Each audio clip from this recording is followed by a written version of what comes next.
Art-centric podcast with Rafi and Klee.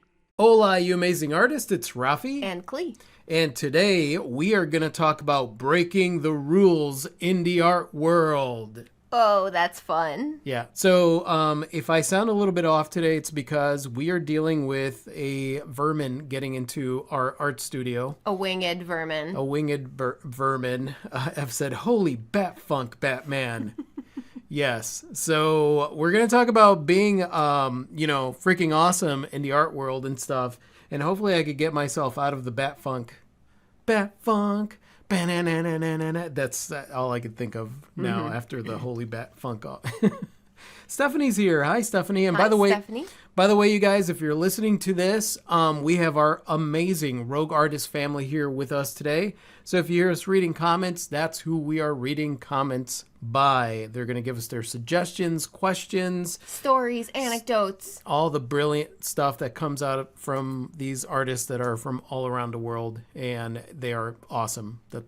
I'm just going to stop there because I could just go on talking about how awesome they are. And they always make these podcasts so much more interesting because we get a lot of perspectives and insight into things that typically, with Klee and I, it's just two of us, two artists that are doing this thing, and everybody has a different perspective, a different way of seeing things. And I always love having this vast perspective that comes from everywhere. Group discussion. Exactly. So what do I mean by breaking the rules in the art world? Okay, so I thought Klee was going to answer that, but she did not. Well, I had the benefit getting started of having virtually no idea what the rules of the art world were. Well, the thing is that, so when I first started, right, there was this very narrow point of view on how to become an artist, right? So you basically had to go to school for art, and then after when you went to school for art, then you came out in a group exhibition that was hosted. You wanted to be in a prestigious art school, right, that was going to get noticed by people in the art world, have a group show, get representation of some sort because of the group show, more than one group show you would have to do, and then get into a prestigious gallery. And so basically every step in the process is you jumping through hoops in order to get into the art world, in order to be an artist. Very similar to the music world back in the day, right? You establish yourselves, you play the circuit, you perform opening for other bands that have a better reputation than you do, and then hope to get picked up by a label, which would translate in the art world to gallery representation, but ultimately It's the same process. It really is the same process. I remember my family, my brother is a musician and stuff, and knew a lot of bands and different friends that were musicians, and the dream was to get signed, right? So essentially, and as an artist, that was the dream. It's like to get noticed, essentially, is what that means. To get signed means to get noticed by people that are important. And I think that that's where a lot of these rules come from. It's turned into this hierarchy. I shouldn't say it's turned into this. It's become over generations and generations, this hierarchy of it's impossible to become an artist unless you follow these specific rules to get into the art world. Now, you and I getting started in doing what we did, although I had that belief system for a long time, I would say that it was at the point where I started to question my own thoughts, right? We got into Pensacola. We started by approaching galleries to try and get our stuff out there. And they were like, no. They were like, no, we don't know who you. We had just arrived in nobody knew who we were. We didn't have, I think I just started my art career, so there was hardly any art other than the stuff that I was creating at the flea market. And that's where realizing, okay, so I could get stopped, do the process of now I have to create a body of work in order to be able to present this thing to this gallery. And, so you go through all this trouble of creating this work that you're hoping that they in order to get accepted right? And that's basically the search of validation has become this whole thing in the art world, where an artist who is the one that is creating the work, the one that is innovating, the one that is inventing stuff. The engine that propels the art world forward. Exactly. The artist is the engine that propels the art world forward. And yet, it's almost like these amazing, explosive forces of nature, these creative forces of nature, have been taught to give in to the demands of the middleman. You know, almost like the person that has the gallery or the person that is already established in the art world is the professional, and they tell you what to do and you have to do it in order to be able, if you follow the rules, then you can get in. And I think for us, you know, after getting rejected, I was like, well, what the fuck? Like, what am I supposed to do? Wait around and create a body of work and keep jumping through hoops, keep approaching them, hoping that I'll get accepted? And that's where you and I were like, no, we're just, you know, how can we show our art? Because at the end of the day, it's not the galleries and not the middlemen and not the agents and not the whatever that are going to make you, you know, they're going to make or break you. It's you, how willing you are to put yourself out there and create your own following, your own collectors, your own family of people that follow what you do, instead of like trying to fit into some mold that already exists. Like I said before, we're forces of nature. There's no reason for us to follow anybody's rules in order to express ourselves. And we're realizing this now in all the different areas, in publication, in music distribution, in the art world. More and more people realize now that they can bypass the middlemen and basically put their stuff directly in front of potential listeners, potential readers, potential collectors. And as such, the gatekeepers, understanding that they're losing their grip, have tried to buckle down and dig their heels in. But we have more capability than ever before to circumvent the system. Well, I think that's because, you know, with the invention of the internet, there's a lot more widespread information. So instead of like just being in a neighborhood where, you know, back in the day, you lucked out if you got a group of artists that were breaking the rules. Like, you know, you see those pictures of like Picasso with, you know, all these like different artists and stuff. And it was like these people that got together that realized like, wait a second, we don't have to follow the rules of the art world. We're much more powerful than they are. We're the ones that produce. They can't do anything without us, right? It's like realizing that, like the art world, galleries, all that, none of them could do any. And I'm not saying that galleries are bad or anything, because no gallery is created equal. No art agent is created equal. The areas in the art world, there are multiple areas of the art world. But what I'm talking about is the perception that's out there that's designed to make you feel like you do have to gain validation before you could even call yourself an artist. Sarah said, it's good to know the rules so that you know when you're breaking them. Yes, indeed. Ev said, how can we capture artists into a holding tank and force them to become a commodity when we want them?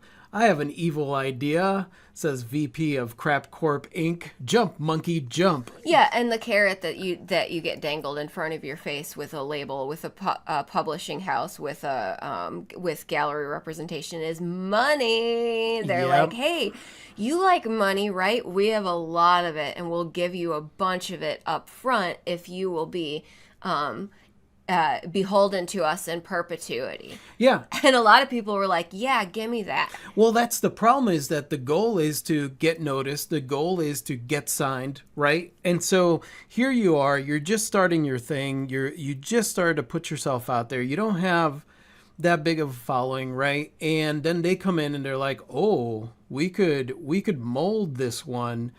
And again, I'm not saying that everybody's like that, but you really have to watch out. You have to watch out for this, where it's like, we can mold this one, make them sign. You're going to sign away your life in a contract, right? Every big musician out there, every big artist will tell you, be careful what you sign. And in the beginning, when you're desperate to get signed, desperate to get noticed, desperate to get that validation, a lot of people aren't very careful about what the paperwork that they're signing or the deals that they're signing into. When you build your own art career and you're doing this long term and you persist and you really start to get to a place where you're like, you know what, I could ideally make a living with this. Maybe I'm not going to make it big. Whenever somebody comes in and offers you something, you become a little bit more scrutinous of what the deal is, because you don't need them. I don't need the art world. I don't need these people to validate my existence or whatever. So it's like there's a contract and you're going to look and see like, what am I getting and what are they getting and is this fair? Versus I will sign away my life to become famous. That's unfortunately that's how it is for a lot of people. And they're like, oh, no, not that ballpoint. Here, sign it in blood, right? Ev said, isn't it funny how all of the discussion around AI in the creative fields is centered around being able to have an artist at the ready whenever they need to make a buck? That's their entire model. Exactly.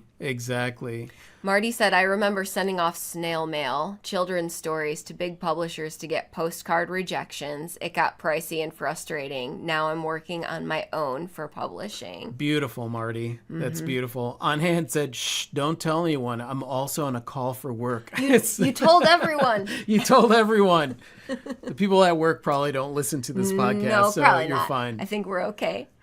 Zara said, yep, everything is up to you. The galleries have their own shit going on. They're not exactly focused on you. You have other artists to worry about too, and their overhead. Yeah, and that's the thing, you guys. Like, I'm not here to bash galleries. Like, the rules in the art world don't go across the board. It's not like that for a lot of people. I know, we work with gallery owners that like are great. They're artists themselves. They're interested in, or they just love art and they really, really want to promote the artists that get in there. And so they have their own stuff that they have to worry about. They have a brick and mortar. Most of them have a brick and mortar location. So they have overhead and they have all that stuff.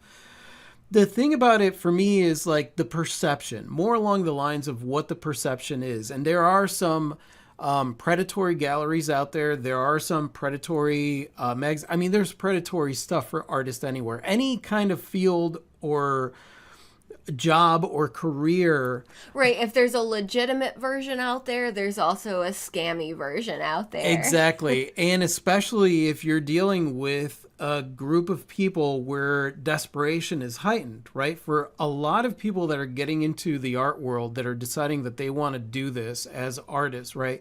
You're an entrepreneur who is starting a business. So you're starting, and a lot of us are starting from scratch. And there's a modicum of desperation there because it's not as clear cut as, okay, so if I want to get into distribution of this product that already exists, there's a standard that you're going to, if I want to sell insurance, there's an outline, there is a thing that you could follow. When it comes to being an artist, there isn't really an outline that you could follow other than create art, right? Create art is number one. The second one is put it out there so that your audience could find it, your collectors could find it, your people could find it. And the third one is get comfortable with selling the art. Other than that, it's just managing a business and all that crap. But that's secondary. Nothing would be happening if you weren't creating the art. So first and foremost, you are an artist that creates art. And then the art takes on a life of its own when you share it out there. Most definitely. Steve Martin said, be so good that they can't ignore you. But really, and that's good. I like that quote. But also, it's like, be so omnipresent that they can't ignore you. Yeah, I love that.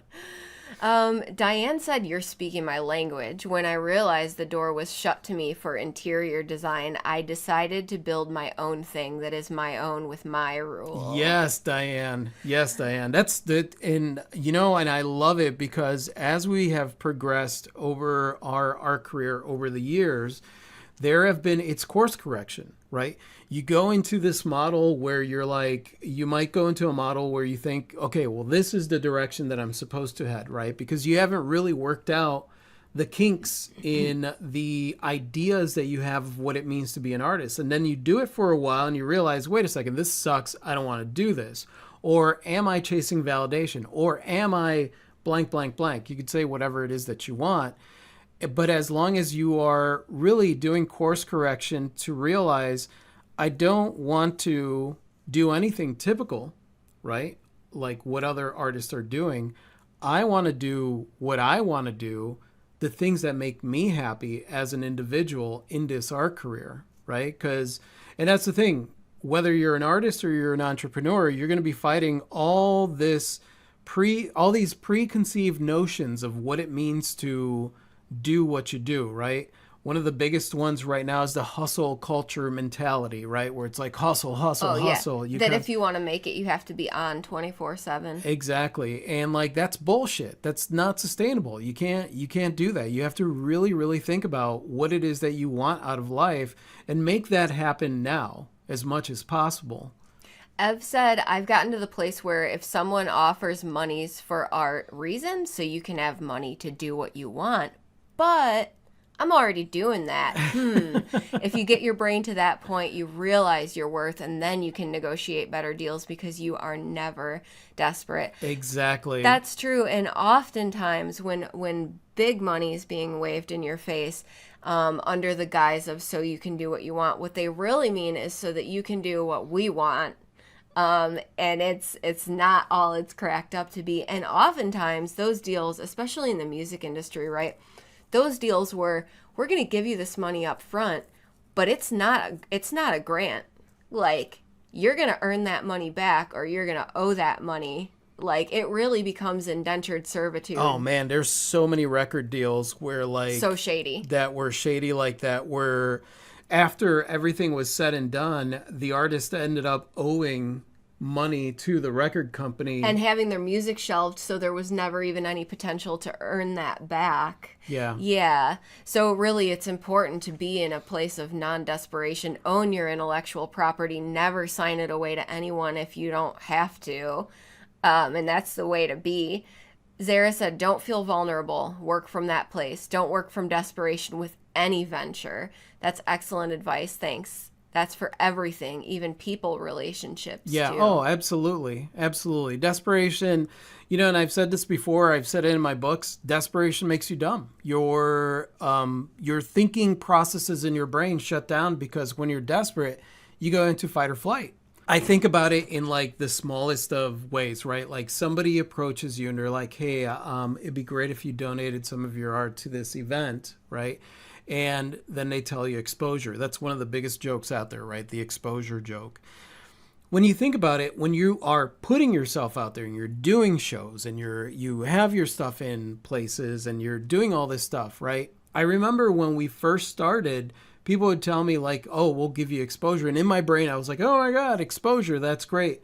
And then the longer that I was doing it, where like I was putting myself out there in all these different places, they'd come to me with exposure and like I was like, what kind of exposure really are you going to give me? We are super exposed. Yes, exactly. We're exposing ourselves all over the place. I'm like, are you kidding me? If anything, I'll be giving your event exposure. So like there's a big difference there in just that attitude where you're moving forward, where a gallery approaches you and they're like, we could give you exposure from being here. We're a prestigious gallery, and you're in a place where you're like, I don't need that exposure. That'd be cool. But if we're going to do this, let's do it as partners. What can you give me and what am I giving you? And that's really the way that I've approached every business deal. Every time somebody's like, would you donate some art? Anything like that, I approach it from that place where I'm like, listen, I've been doing this for a long time. And I know how to put myself out there. I don't need anyone's help to put myself out there, because that's what I specialize. I might be an artist and I create artwork, but I specialize in putting that artwork, expressing myself, and putting it out there. Ev said, yep, I worked at a coffee shop for a year to make money to help our fam, but I wouldn't shortchange my art. Its worth is not to be diminished. I've lost my ego about all of it. Oh, absolutely. And Ev said, that happened to me. We lost so much money with music. Oh, with yeah. Labels.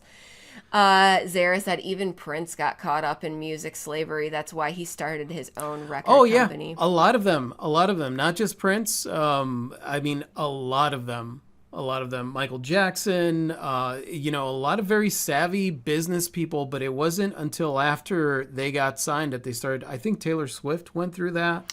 Yeah, So it's like those deals are still out there. they are. And really it's predatory for people that are desperate, to, I want people to hear my music. I want people, and it's really desperation to become famous now. Right? That's the thing. That's the same thing that artists fall for all the time with all these things online and stuff. It's desperation to become famous now. Yeah, and they're selling you, honestly, they're selling you the dream of, we're going to do all the shit that you don't want to do for you.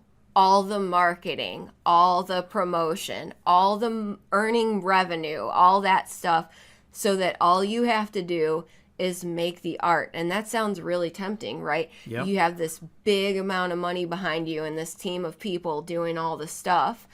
And yeah, who wouldn't be tempted by that, right?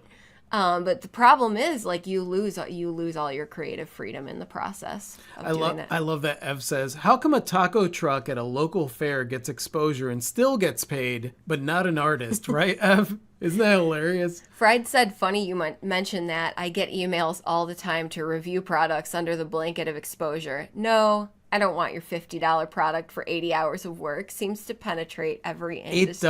It does. Man, we get, we have a YouTube channel, we have the podcast. We get approached by quote unquote sponsors all the time for stuff that I'm like, it's like underhanded like stuff that they want to pay me to promote.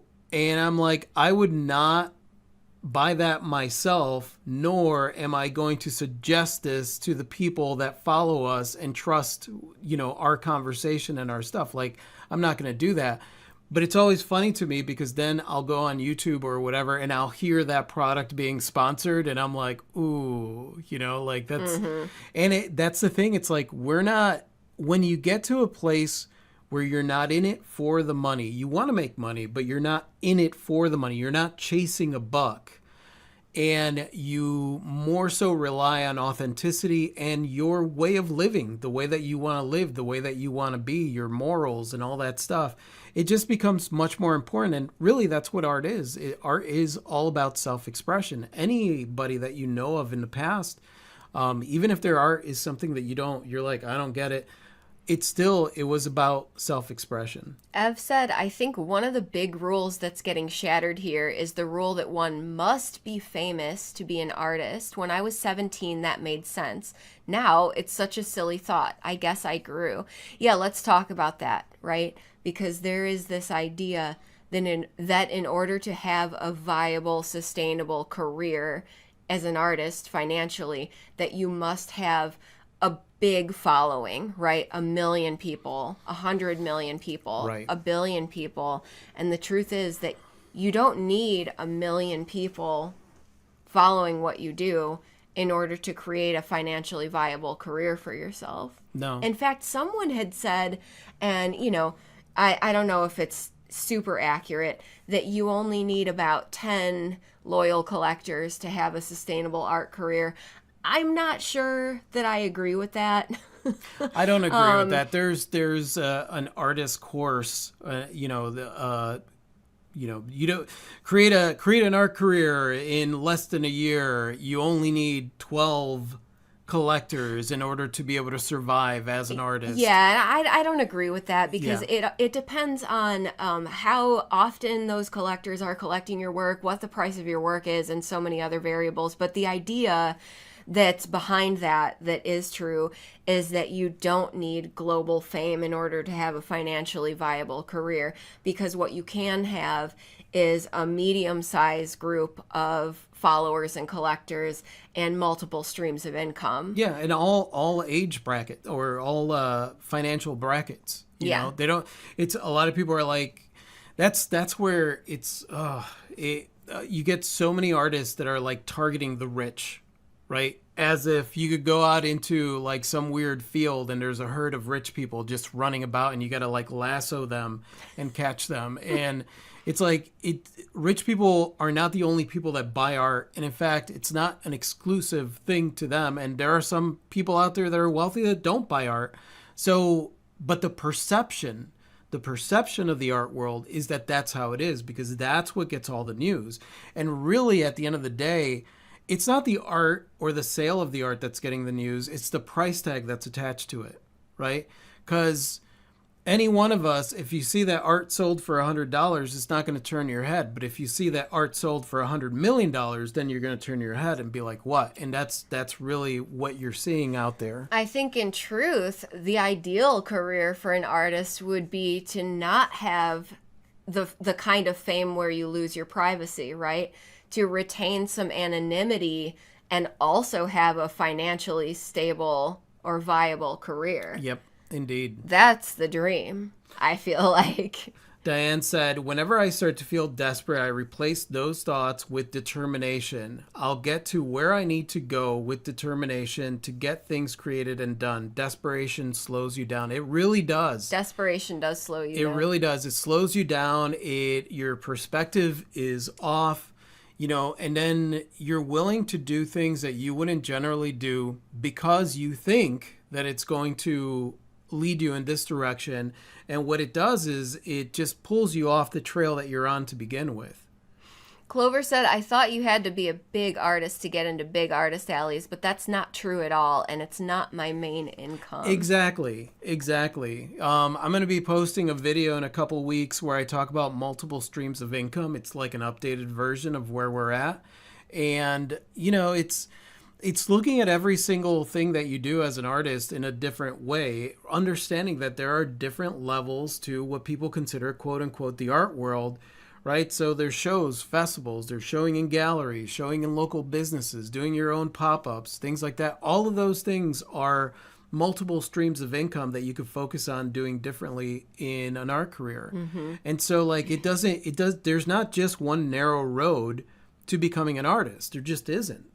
Thank goodness. Yeah. That road would suck to travel. It would suck. And there'd be a bunch of people on that road. That's the thing. There's no originality in that whole structure. And I think that that's where a lot of people want to be told what to do. And that's fine if you're working in an industry that already exists and has very specific rules on how to do it. But we're talking about creativity. Yeah, I would say, this might sound harsh, but, don't choose art if you want to be told what to do. Choose. There's, 99% of careers out there and people happy to tell you what to do. Yeah. But art's not built one of for them. that. Yeah. Let's see. Leslie said a range of patrons, but always meeting new amazing art lovers. Yes, exactly, Leslie. Exactly. Marty said, learned from past failure. I was a massage therapist about 25 years ago, and Bath and Body Works loved having me give free mini massages in the window. Did one client come with my biz cards? Right. Ev said, musically, I'm a big fan of Brian Setzer. He regularly puts out videos for his new music. Now, of course, he is drifting on his earlier career, but his videos get fewer hits than Rafi and Klee. Right? And Brian Setzer, I know who Brian Setzer is. Yeah. Right? And I remember Brian Setzer Orchestra from back in the day, and he's doing his thing, not worried about the video counts. No. Just putting it out there. I mean, that's the thing. It's all of that stuff. You'll see YouTubers tell you that subscriber counts don't matter, and that's the truth of it. It doesn't matter, because you just put stuff out there, and you don't want to become mega famous. You don't want a bunch of... Every time one of our videos shoots up, where it shoots up, and all of a sudden, next thing you know, it's got 100,000 views, that's great, but that's when a lot of the naysayers come out of the woodwork. Yeah. You know what I mean? And it's and for somebody like me who loves to respond to every comment, now, don't get me wrong, if it grows, that's great. And it'd be great to get more hits on the video, but it's not something where I'm yeah, this is success. Because for me, I'm all right, this is great. Now I have a bunch more comments that I have to weed through.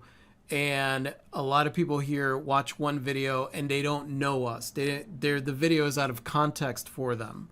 And that's the thing. It's I don't want a bazillion people. No. I just want our peeps to On find Hand it. said, as I got into my 30s, I realized I wanted to make an impact more than be famous. That said, a little internet fame would be fun. Micro internet fame. Micro fame. That should be. We should do that now. We should start. I should write a book about microfame. Become microfamous. The ideal lifestyle. Microfame. Yeah, Ev said about Brian Setzer still, he's amazing at what he does and he has a loyal following. I think that is truly more important. It is. It is absolutely more important. And I mean, and that's the thing. Validation, right? Because I always think of it this way, right? When I first started, it's almost like I want to become famous because there's a lot of people that I'm surrounded with that don't understand what it means to be an artist. But if I'm famous, then they'll take me seriously. Or if I'm making a lot of money, then they'll have to take me seriously, right? And that's the reality. At the core of it, at the core of that insecurity was that, like, needing to jump through hoops, needing to get famous, needing to become super popular where now these people could take me seriously.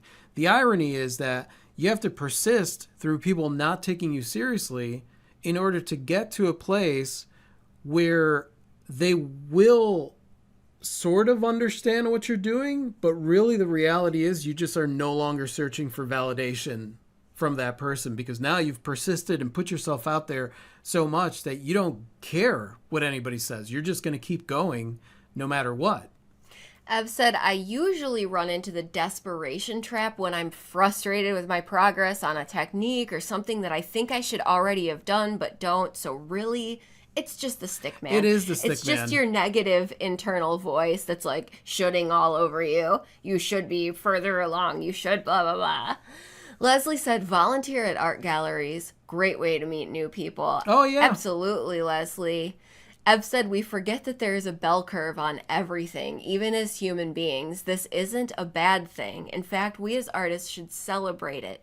It allows us to explore something new. Definitely. Yeah, definitely. I agree. Let's see. Zara said the person who follows the crowd will usually go no further than the crowd. The person who walks alone is likely to find himself in places no one has ever seen before. Albert Einstein. And then Zara said, I don't know if he really said it, but the interwebs say he did. Well, I like it either way. It sounds like something Albert would have said. Ev said, microfame is a great idea. Right? Microfame. Let's become microfamous. Artist Haven said, all I can think of is one-hit wonders. I want to be Aerosmith. You know, so specifically in this realm, I would not mind being a one-hit wonder. Me neither. I would take it. And I would also, actually, I used to think I wanted to be Aerosmith. And now I'm like, I'm not sure I want to be Aerosmith. I feel like I want to just kind of quietly put my music out there and like have it reach its people. And if one or more than one were to go viral, like I would be cool with that. If one ended up in a film, I would be like super stoked about that. But I just want to be creating it and putting it out there. Well, I mean, those are like real accomplishments. Like, wow, okay, so I got one of my songs is in a film. You know, one of my songs is it would be whatever. dope, right? Yeah. Yeah, you know, and that's the thing. It's like you create the stuff and you put it out there and then you let it do its thing. It's going to do its thing. There are so many like books, songs, movies that when they first came out just didn't get the hits, didn't get the views, didn't get the until much later. Until years later. And that's the thing to understand. It's like, yeah, maybe it's not going to happen right away, but that's if that stops you. If it doesn't happen right away and it stops you, then it's done. There's no future there. But if you continue moving forward and just going in any direction that, you know, it takes you, then there's a future there and you have no idea what's right around the corner. Yeah, I feel like the one-hit wonder phenomenon often comes from the existential crisis that follows a hit song. And it's this internal naysayer that's like, you're never going to be able to do this again. Like, you peaked. You peaked with this song and that's the best you had in you. And so, which, you know, we did a video called, I think we called it Life After Your Greatest Work. Yeah. Right? When you feel like you've really done something amazing and like, how do you keep going after that when you're not sure you can top it? But it's always, no matter what, I guess not being determined to top what you did, but just being in the creative process and seeing what comes out of it. I mean, the thing about a one-hit wonder is that also falls into that perception of success, right? So what makes it a one-hit wonder? Oh, it became super popular. You know, it became pop, iconic. This one thing came out and it was like, holy shit. And you created it and you're like, I don't even know how the fuck that happened. And then, everybody is like, oh, that's the only thing I know of them. They're a one-hit wonder. And the truth is that only happens if that person stops, like you said, because they have a hard time, because now everything becomes a comparison to that. But the truth is that, like, you don't know why things become popular. Like, that's the reality of it. Like, yeah. And that's why I've had videos that I posted, and it wasn't until 3 years later that all of a sudden that video just spiked up out of nowhere. And I'm like, what the heck is going on here? I have no idea. And so, like, it's just, for me, with the experience that I have, it's just creating the stuff, putting it out there, understanding that maybe the right people aren't seeing it or whatever is going on. I've had that happen with artwork too, where, I release something and I'm super excited about it and nobody cares. And then a couple years later, all of a sudden it's getting all the likes and all the stuff and it sells. And I'm like, okay, I have no idea what happened. But it's just a way of the world and allowing yourself to go with the flow. It's kind of part of the excitement of putting stuff out there. Like, you just don't know what's going to happen with it. Zara said, businesses are actually looking for smaller size creators with great connection with their audience, much more than hugely popular creators. Yeah, but again, it's one of those things where I'm like, yeah, but the business has to be something that is in line with where I'm at. And for a lot of that whole like sponsorship area, we have a sponsor, Canvy.com. Canvy.com is amazing. We believe in them. We believe in the company. We believe in the people. We adore the people there. We know that they're really, really in it to try and help artists as much as possible. So boom, that's my jam. I'm like, that's a partner that I want to work with. Somebody like Temu, who recently contacted me and was like, we're going to give you all this money if you just do a video saying that you like this or you like that. And I'm like, no, you have like 585 negative reviews for like packages getting lost or cheap stuff coming. I'm like, no, I'm not going to support this, even if I'm going to get free stuff and money out of it. Like, I don't want to. I've said, guys, I'm never going to give you up. We just got rickrolled. That's amazing. I know. Thanks. Tish said, I said Aerosmith because they had their growing pains, but 40 plus years later, they still make magic. Aerosmith. A lot of one-hit wonders aren't doing what they love anymore for whatever reason. Oh, yeah, the longevity of the creative process of Aerosmith, I fully agree with. Yeah. The idea that if you love this thing, you'll be doing it forever regardless. I'm totally on board with. I mean, and that's the thing, like Aerosmith, U2.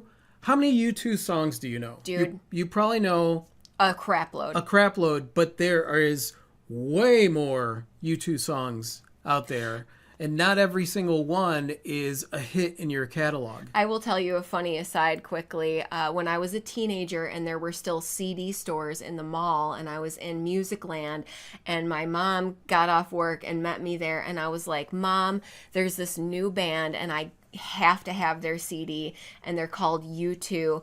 And my mom was like, U2? Like the same U2 that I grew up listening to? They've been around. They're not a new band.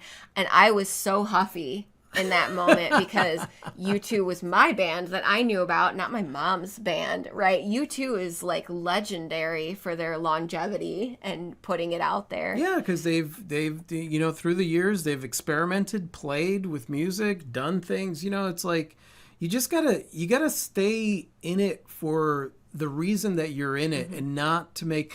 That's the biggest thing that we talk about. It's like, you're going to fall into the traps of the music world and the art world, right? All the negative traps. If you get into it and then you're like, it's about the money, it's about the fame. You got to remember why you started creating art or creating music to begin with, right? It wasn't for the money and it wasn't for the fame. And the irony there is that if you want to stay authentic and happy in your career, you're going to have to keep following it authentically and allow the money and all that stuff to come to you in its own way. versus jumping through hoops or doing stuff that you are not going to enjoy to because you're chasing the money.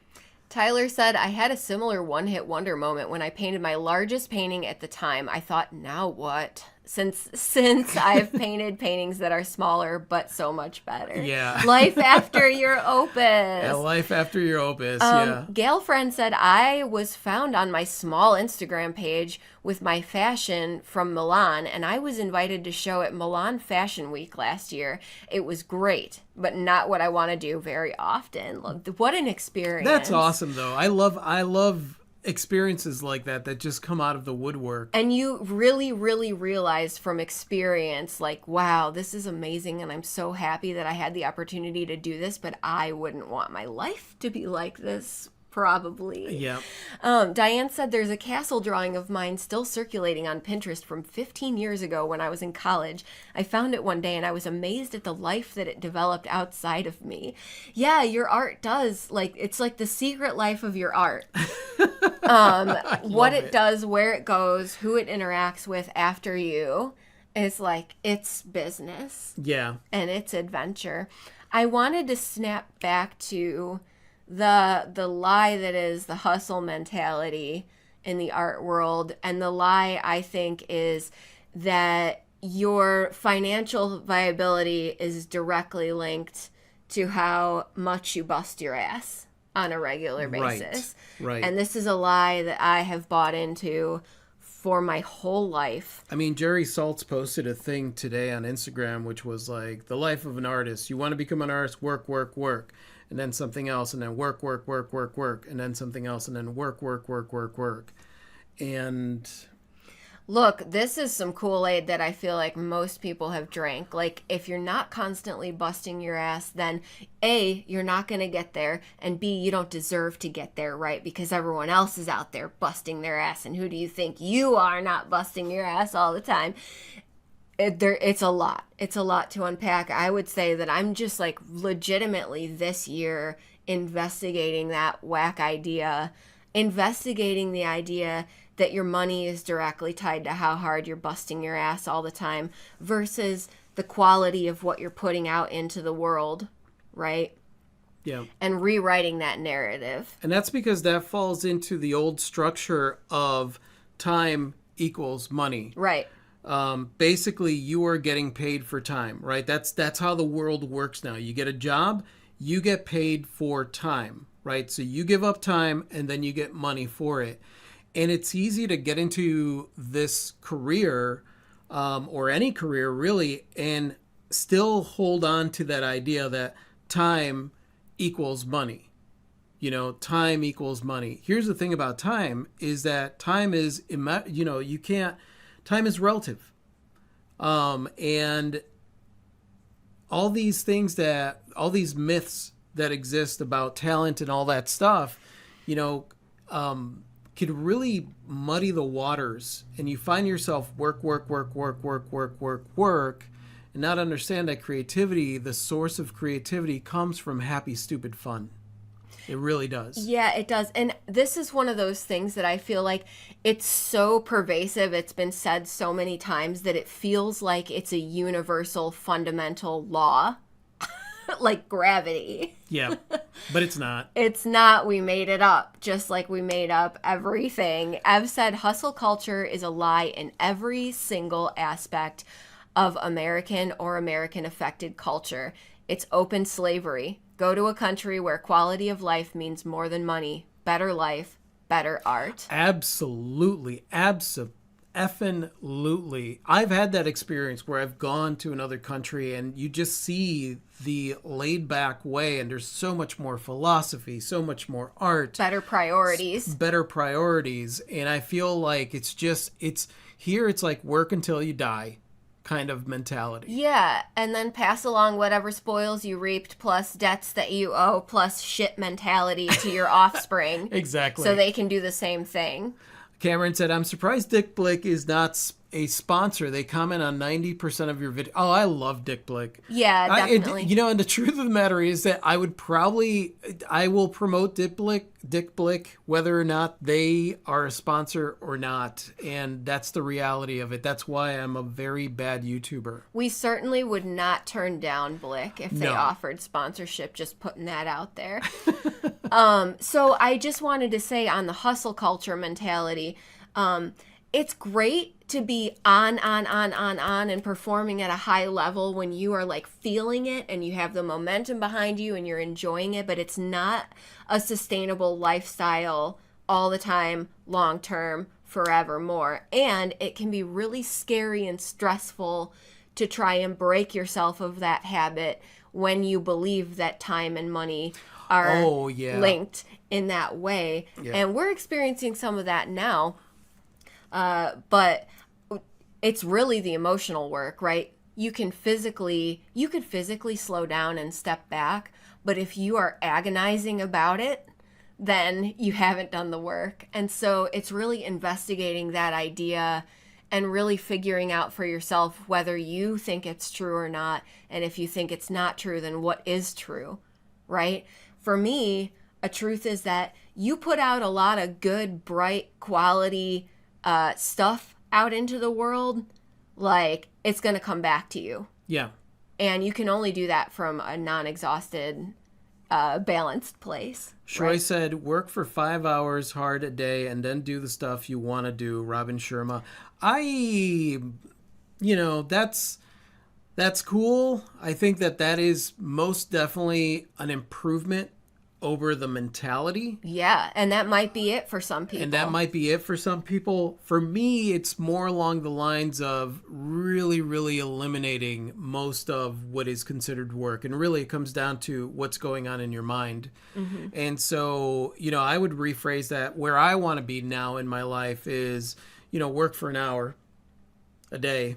And the rest of the day just doing what you want to do. Or it might be a perspective shift of like, I have fun so hard for 5 hours and then I relax. Yeah, exactly. Sometimes I forget that my work is fun, especially when I have deadlines and stuff and I feel stressed out about it. And I have to remember like, oh yeah, my job is to make jewelry and music. Like, yeah, let's retain perspective here. I'm not going to a soul-sucking job I hate. And if I was, for some reason, going to a part-time job to remove the desperation factor to get us through, tight times, I still would do that and still try to maintain the perspective. Yeah, and that's why we call it the corporate side hustle, because really it comes down to your perspective and how you're approaching something. I realized, like, sitting down and doing admin, that's the part that I would consider work. But the thing that gets us in that trap is thinking like, oh, I have to do this. Mm-hmm. And remembering to reset your mindset and realize like, no, wait a second. I want to respond to my emails. I want to keep up with this. I don't want this. I don't want to have that feeling of being behind. I don't want to have that feeling. So I am going to do this and I do want to do this. And if it's something that you really cannot justify doing it, then eliminate it. Get rid of it. That's the reality of it. I think when it comes down to like all of these things, all these perceptions that are out there as far as like rules in the art world, you got to work. You got to do this. And you've got a lot of people that are experts that are in the art world that are even saying stuff that like, given the experience that I've had, I'm like, yeah, that could work. But like really, I don't know. This needs to be tweaked. It needs to be tweaked to fit into my agenda, what I want out of my life. And that's really the thing that I think I'd really want to promote here is like, no matter what the rules are in the art world, in life, or anything like that, you gotta look at it and say, how can I tweak this to fit into what I want? Mm-hmm. What I want. Cameron said if hustle alone made people rich, there are hundreds of people I know that should be millionaires. Totally, Cameron. And I know it's bullshit because I have hustled my ass off and I have found myself saying, I do way too much to be this broke. Like, right? If time is money, I have put in the time. Where's the money? Right? Yeah. And so obviously it ain't like that. It just isn't. It's not a fundamental law of the universe. It really is about what you're putting out and where you are and it is about quality of life. Nanu's like, I do not read emails. I know, Nanu, that's why you never get any of our emails. I've said my brother-in-law asked me about our choice to relocate from California to Portugal. He's a very stressed out hustle real estate guy. He said it takes 2 hours to get and drink a coffee. Yes, please. I want. That sounds great to me. Oh, In fact, I spend about 1 hour drinking my coffee in the morning, and I have no intention of changing that. Exactly. Exactly. Klee, I totally understand. When I get up in the morning, if I ever feel like I have to practice guitar, I laugh and remind myself that I get to play guitar and paint for a living. Silly human. Exactly. Yeah, absolutely, Ev. Exactly. And it really does, you guys, it really does come down to mindset every single time. Like just your mindset and not falling into the old trap, right? The old trap is I have to, it's usually preceded by a grunt or something. And you're like, I have to blank, blank, blank, blank, blank. And you're sitting there and you're like literally victimizing yourself. And when it comes to like art and creating art or working on something with your art business, to do that to yourself, to basically form that foundation of stress based on something that you want to do. You want to do this thing. And when you stop and you look at your perspective, it allows you to realize, like, am I doing this because underlying I'm chasing some money? Because that's not going to motivate me. Am I doing this because I want to express myself, because I want to put it out there? Then yes, that's going to motivate me. One of the rogues said something that punched me in the feels the other day, which was a lot of the things that we put ourselves through and the stress and some of the hustle, or maybe all of the hustle, is in fact an attempt to justify our existence, like that we're worth the air that we're breathing and the resources that we're consuming. And I think this is a lie that is so insidious that we would need 10 more podcasts to talk about it. But especially for creatives, this idea that you need to justify your existence and what you're doing by killing yourself so you could show everybody else how hard you work is maybe the worst lie of all time. Yep. And I'll just stop there, just chew on that, because I have been for the last however many days because that's something that is in the background. It's background noise, justify our existence. Yep. But it was just said in such a concise and profound way that it brought it to the foreground for me. Exactly. I mean, it's a great thing to think about.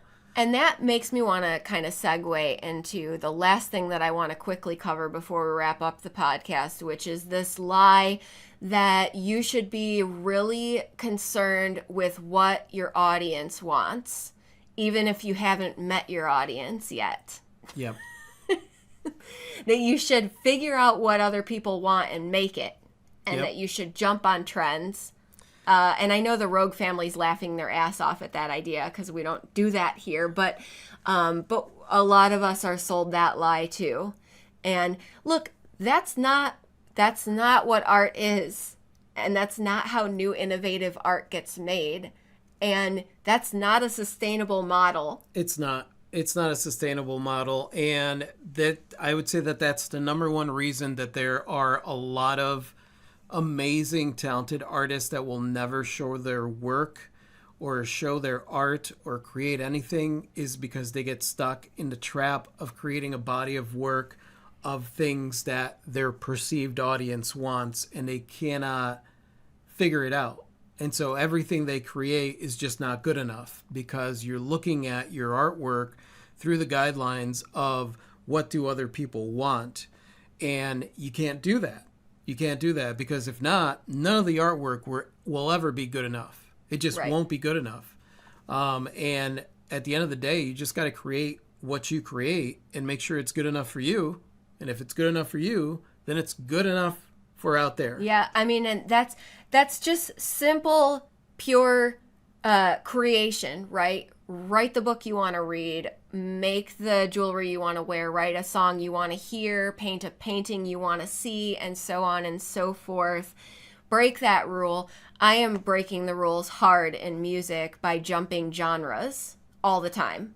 Like, I don't know what genre the song's going to be. It's whatever genre the song is, right? I mean, I break rules in art doing the same thing. Algorithmically, that is a huge mistake. But I'm just writing the song that's coming out of me. I don't have a plan. I mean, They Might Be Giants does that. They're doing just fine. Yeah, no, and so then what happens with bands like They Might Be Giants is that no one knows how to classify them into a genre. People love them, and someone labels them, oh, well, they're political, because we don't know what else to say, which essentially is shorthand for they're saying some shit with their music that we don't fully understand, but we like it. Yeah. But the thing is, if you're a They Might Be Giants fan, you are loyal to all of their music. Yeah. Troy said, really successful people do not grind all the time. Exactly. There's no need for it. In fact, all the really successful people that I know, when I'm hanging out with them, I'm like, do you even work? Do you do anything? That's... And the truly happy ones are like, no. Nah. Not really. Ginny said that justifying lie is one of the only ways corporations succeed. Yes, Ginny. Yep. Yes. It's true, and it's insidious. Marty said, beneath the sigh or victimizing voice in myself with the financial or technology or networking, more new skills, I realize beneath it is my insecurity, questioning my competence or worthiness. Yes, Marty.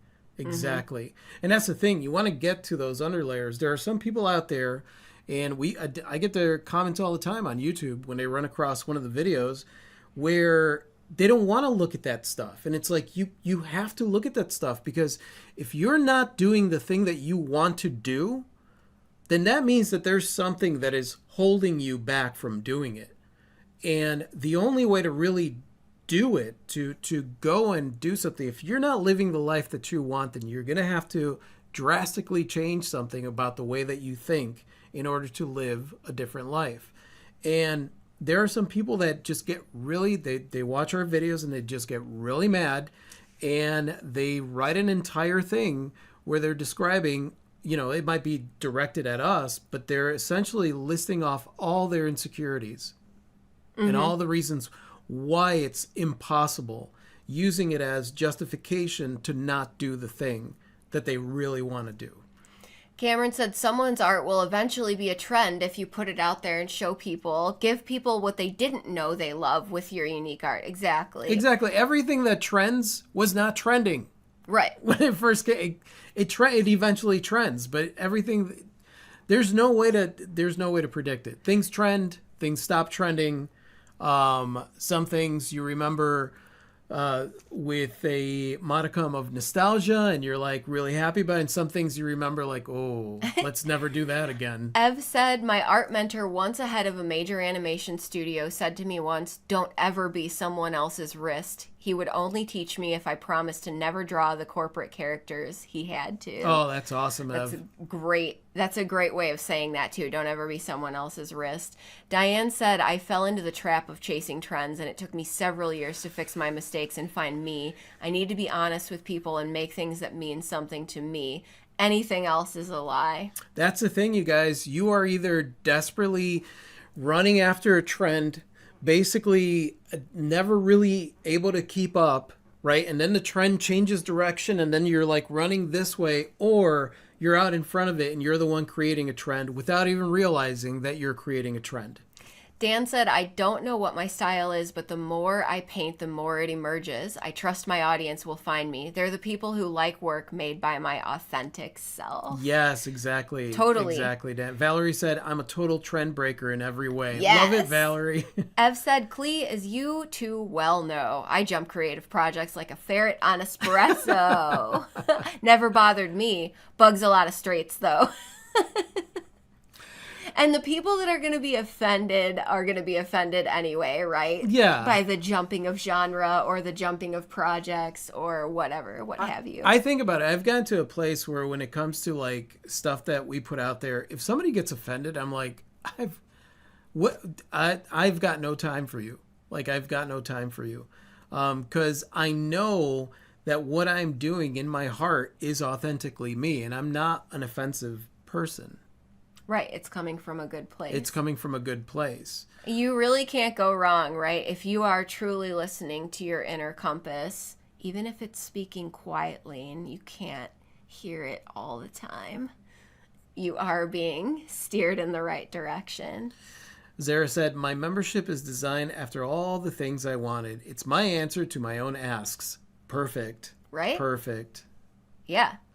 Leslie said, rediscover your inner child, let go, play, and have fun. Exactly, Leslie. Perfectly stated. I know, right? I think of little me drawing pictures, and never once did I ask, like, what would the people I'm going to show this to, what would they like to see? Yeah, exactly. Cameron said, one-hit wonders would not exist if following trends is how life works. Exactly. That's beautifully put. That's so good. Zara said, I enjoy offending when I'm being authentic. I find it funny. Nanu said, if you are having artist block or not sure what to do, clean your studio. I keep finding things I want to play with a lot. Yeah. That's great. That's great. I've said audiences are a funny idea. It's kind of weird when you think about it. I mean, I prefer jamming with friends on a porch over being in front of a stadium of people. You can't even see them smile. It's true. I feel you on that, Ev. So before we end this, because we're close to the end, and like this really has gone everywhere as far as like rule breaking. I think in essence, like everything we talked about is at the core of being a rule breaker. And being a rule breaker in the art world really is about taking a look at the constructs, right? And the human constructs that are out there of what success means, what it means to be important, what it means to be worthy, what it means to all these weird constructs and beliefs, myths that are out there about what these things mean, and turning them on their head and realizing that it doesn't mean what it means out there. It means whatever you decide it means inside of you. And you have to determine that for yourself, because if not, you're going to get pulled in 1,000 different directions when it comes to what it means to be successful. You're going to get pulled in 1,000 different directions when it comes to what it means to be important, what it means to be worthy, what it means to be all these things. Because you're going to have all these contradicting ideas and ideals out there that are designed and constructed by other people. And so, like, it's really getting to the core of, like, who are you and how are you going to approach this thing? Whether it's your life or in our career or whatever, how am I going to approach success? What are my standards for success? And it's really stopping and determining for yourself, how am I going to do this? When it comes to being an artist, that's where in the beginning, well, how am I going to approach putting my artwork out there? What am I going to do? I don't care what other people are doing. How can I do this right now in the easiest possible way, the path of least resistance? How can I get my artwork out there? And then once you're doing that, then you're like, how can I get my artwork out there in a different way? How can I get, and then you just follow that path and you allow your own journey to proceed. You don't have to follow the path that everyone's on. That road is crowded. It's crowded. Everybody's jumping through hoops and doing what they're told in order to get into an industry. You don't have to follow that path. You could you could blaze your own trail. You could create your own path. And that way, it's just you. Discovering new ways, new techniques, new things that everyone else doesn't, they're not even anywhere near your path. So that's, at the end of the day, breaking the rules in the art world means determining what are your rules, coming up with your reason for doing things, coming up with your identifications of what things mean. That's great. I'm not even going to try to follow that. You've got That's nothing great. for that? Just let that sit. Yeah, it's good. Ev said, I love how none of this talked about skill level or technique. Those are learned tools. Getting past our own misconceptions. Nicely done. Yeah. Thanks all. Yeah, exactly. Yeah. Technique, learned, all that stuff. That's stuff that we could learn. You don't know, I already said this in another video or podcast. You don't know how to draw a hand, right? That's the bane of a lot of artists out there. Is like hands are hard, right? But they're so lucrative Shit, these even days. AI is having difficulty with hands. Like, yeah, they're so lucrative these days. Hands are so lucrative. They you really guys. are. You really should learn how to draw hands. Sorry, guys. That's an inside joke that came out of something that's now won't let go of me. But you draw hands for a month, 30 days, every day. Just draw hands in different shapes and stuff like that. By the end of those 30 days, you'll be a pro at drawing hands. You know what I mean? So it's like all of that skill, technique. There's no point in talking about that when it comes to the art world, because that's all stuff that you're going to pick up, you're going to do. The more that you do it, the more you have it. Does that make sense? The more you do it, the more you have it. Yes. And that might just be my own rule. Well, that's a good one. And then you'll have all the money because of how lucrative hands are. Yeah, hands are so lucrative. Great discussion, Rogues. I really got lifted up by this one. Oh, thank you, Ev.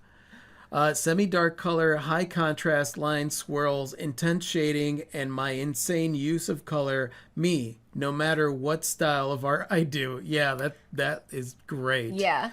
Today's trend, hashtag break the rules. Thanks, That's Tish. good. I think that's a good sign-off place. Yep. Zara said, when it comes to marketing, you can be completely authentic and still leverage trends. It's intentional strategy and takes your marketing hat on. I mean, you can, as long as the trend is something that you feel like doing. If you're just jumping on a trend just because it's a trend, then I'm like, don't do that. But if it's something that you're like, oh, that could be fun, then yeah, I would absolutely do that. Thank you, Klee and Rafi. Great start to my day. To be or not to be. Yes, Leslie. Thank you for being here. And I want to give a big shout out to the awesome Rogues that were here. This was a great discussion. Great conversation came out of this. You guys are just beautiful, and I adore you. And for everybody that's listening to this, thank you guys so much for listening. Hey, if you like this and you want to listen to more, just go ahead and click somewhere around here to subscribe. And other than that, I think it's time to go. You want to say goodbye, Klee? Good day. Adios.